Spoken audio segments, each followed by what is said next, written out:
What do you do when a guy pulls away? Do you blow up his phone? Do you start figuring out what happened? Do you try to fix what went wrong? No, no, you don't do any of that. I'm going to give you five shocking things that you should do when a guy pulls away. And we're going to talk about, what to do, how to do it, all that kind of stuff right now. Hello, my name's Matthew Coast, and welcome to my channel. If this is your first time seeing me, please make sure you follow me, subscribe, all that kind of stuff to get great videos on more interesting topics on how to have the relationship you've always wanted.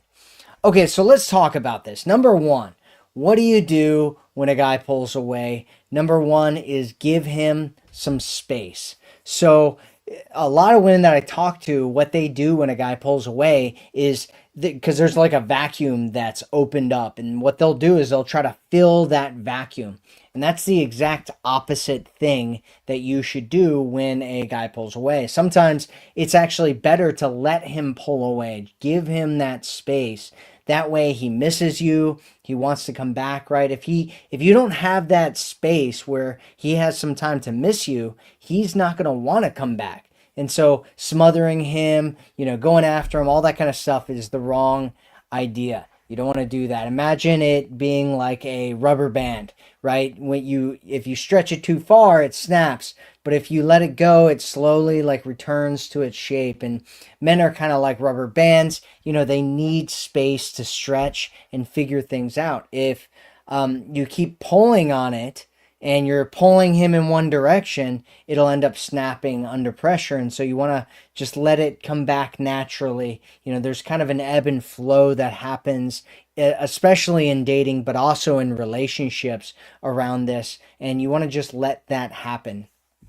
Have you, think about it. Have you ever felt smothered by someone before? It doesn't even have to be in a romantic sense. You don't want that to happen. You don't want him to feel like you're smothering him, or you're, like closing in on him, or like he needs to like run off or something like that. So give him some space. That's the first thing that you want to do.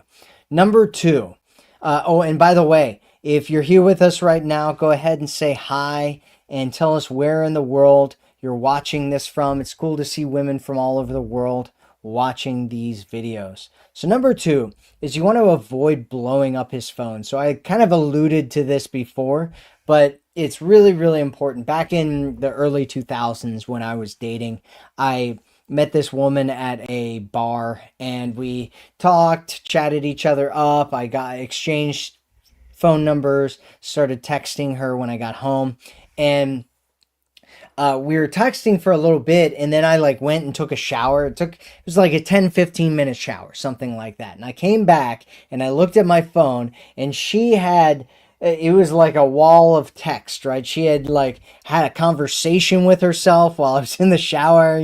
She was like, it was like, hey, what's going on? Like, what are you doing? Like, why aren't you responding to me? Like all these things. And she was like, if you don't like me, you could just tell me, like all these things, right? And it just made me, it made me feel completely turned off by the entire situation. And I was like, oh, like what, like she's freaking out about this, and I just went and took a shower, and that's it, and so don't send long text messages. Don't have conversations with yourself. Don't attack him.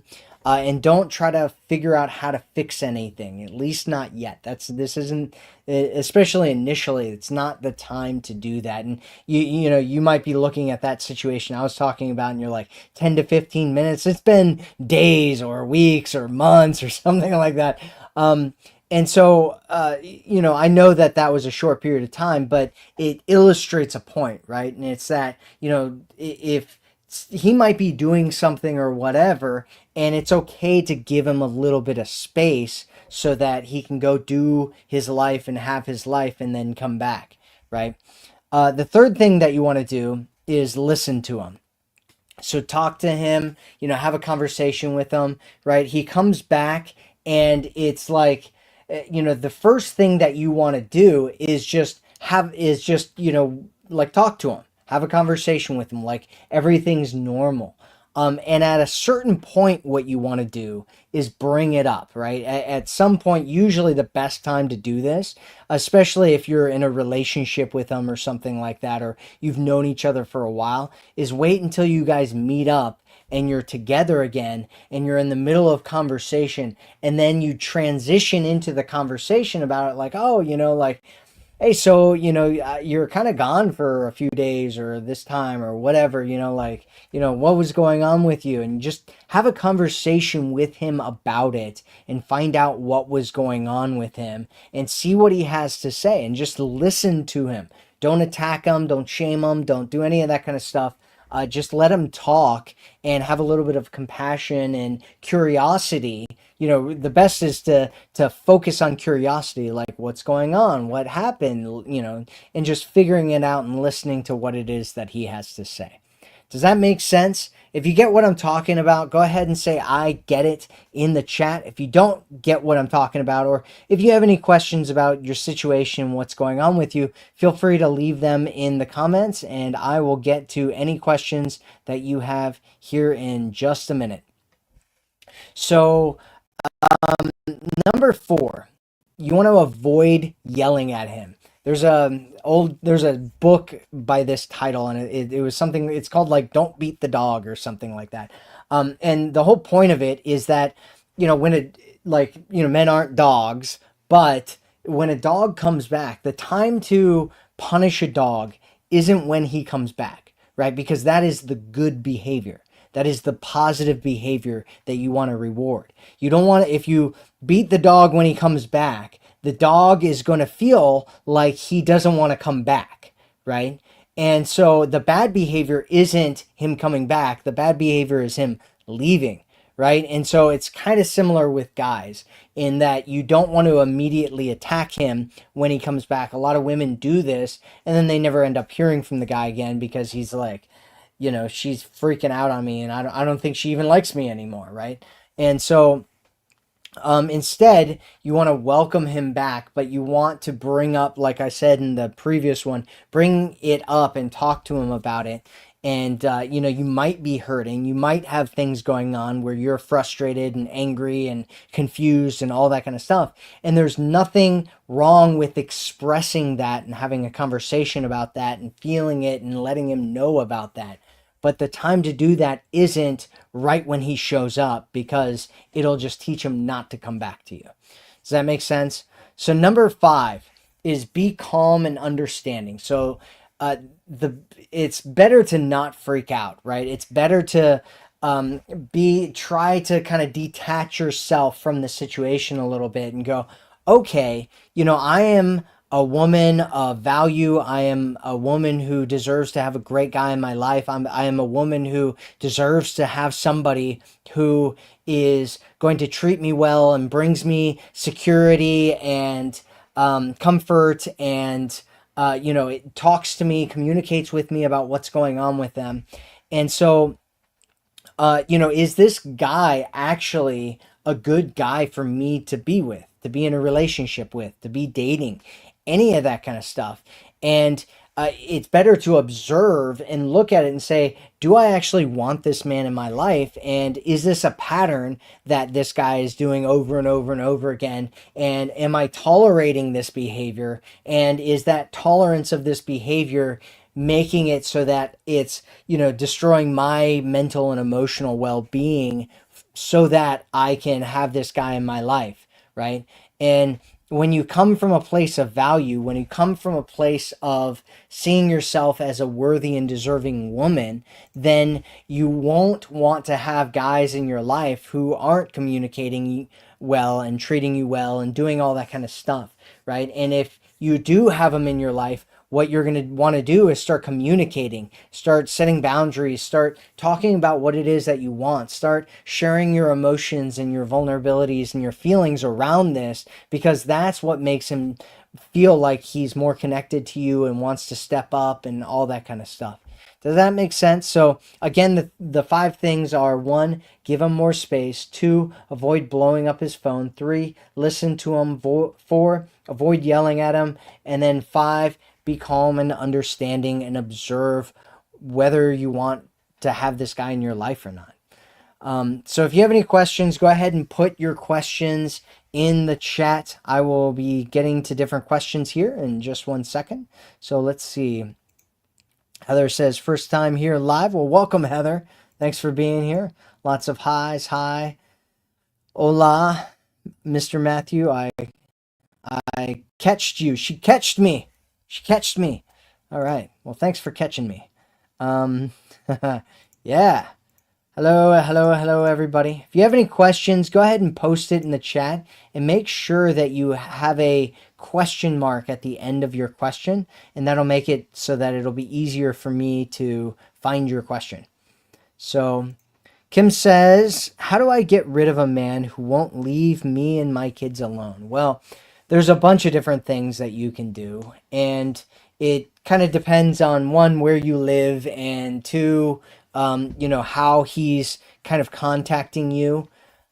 So if, there's always blocking and all that kind of stuff, I'm guessing you've already thought about just blocking him and, all that kind of stuff, right? The next step past blocking, if he's like showing up and, trying to talk to you and all that kind of stuff, would be communicating with him, right? So you want to communicate with him that he needs to leave you alone, get out of your life, don't talk to you anymore, you never want to talk to him again, all that kind of stuff, right? That is the second step.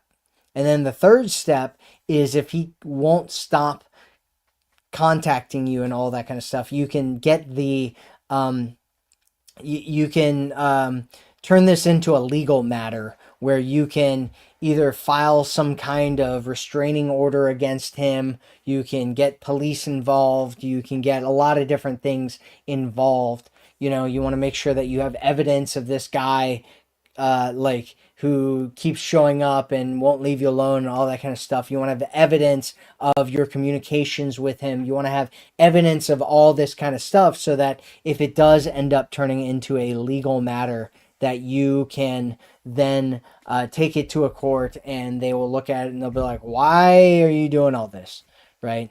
And that will hopefully get things kind of taken care of. Does that make sense? Anybody else have any questions that are pressing, things that are going on with you? What's going on? This challenge that you're dealing with, that you need help with? Let me know in the comments and I will talk about that. And also, one of the other things I wanted to mention is that if you're interested in getting coaching with me or my team, go to MatthewCoast.com and you can sign up for a free call with my team, and they will talk to you about coaching if that's something that you are interested in. So, guys pulling away is probably one of, if not the most challenging and frustrating and annoying things that a lot of women deal with.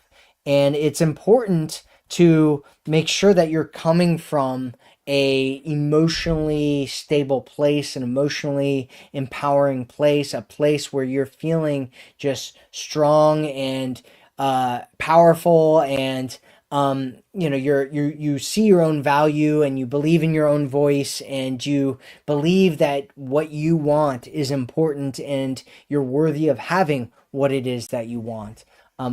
It's one of the biggest problems that a lot of women come to me with, is that they don't feel like they are really worthy or deserving of having the type of relationship that they want, or having a great man in their life, or having their own desires be listened to. And so they don't speak up, they don't set boundaries, they don't do any of that kind of stuff, and then they end up having guys that treat them badly, or they get walked all over, or end up in situations where they're doing everything in a relationship only to be taken for granted.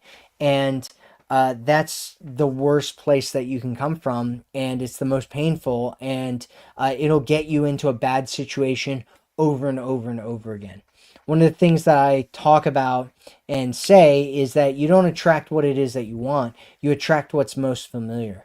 And so if you want something different in your life, if you want someone different in your life, you have to create familiarity with something different. You have to make something else more comfortable. You have to make something else your home, right? And the ideal is that you make people that treat you well, that value you, that see you as an amazing, awesome person that they want to have in their lives. You have them see you as it, you get around people like that so that it becomes normal for you, right? And then your comfort zone ends up being these people that treat you really well, these people that communicate, these people that listen to you and take your needs into consideration, right? It's very, very important to make sure that you're doing. Does that make sense?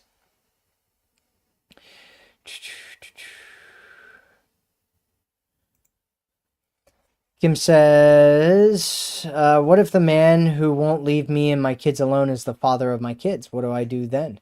It's the same situation. It's the same process, is that you want to get evidence, right? You want to figure out, like, what is it that this person is doing?